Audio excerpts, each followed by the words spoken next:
Hello from Covenant Life Fellowship, where Ken Porter That's me. is the pastor. My name is Bev Porter, and welcome to Bev's Lifeline.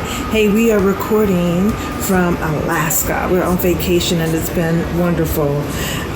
But you know what? The Lord has confirmed something to us. He's had us for the last, I guess, a couple of years in a waiting position. Most of us don't like waiting. It was confirmed to us. We went on a whale watching tour. And while the tour was fascinating, there was a lot of waiting.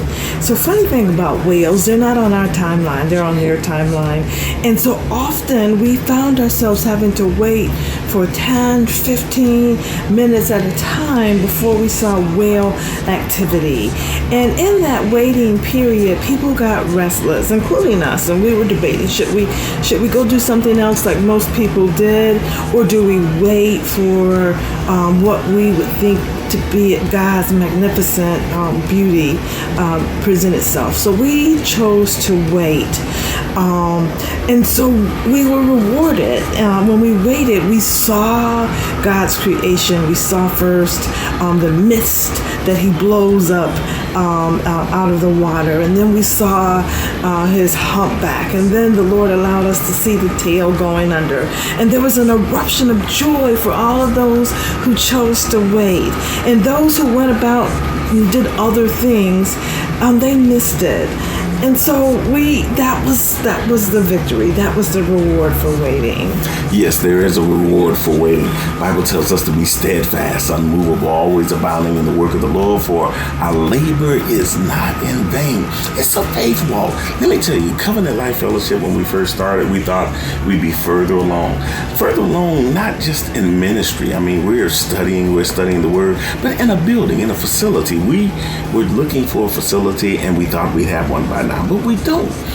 And so what we have to do is we have to learn to wait, and the Lord will deliver. I just believe he will. Yeah. And so, you know what? I know the message that we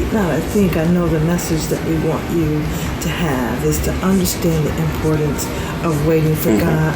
When we get ahead of him and we trust in our own intellect, we're going to get in trouble.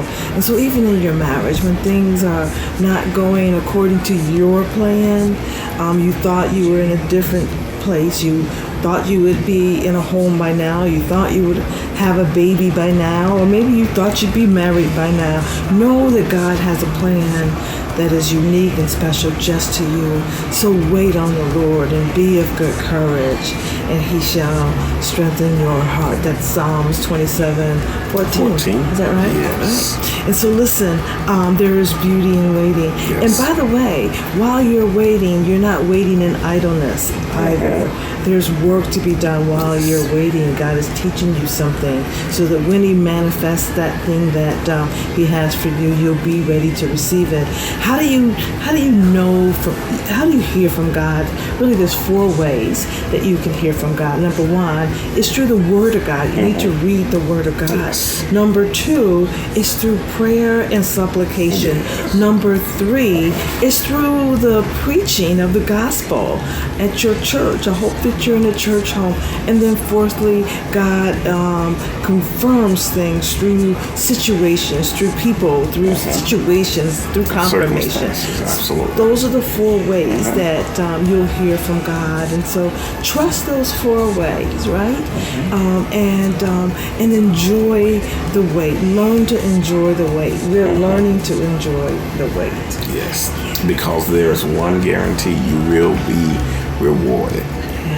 If you wait. If you wait. This is ministry. We need you to like it, and we need you to share it. Share it. Until next time. Bye for now.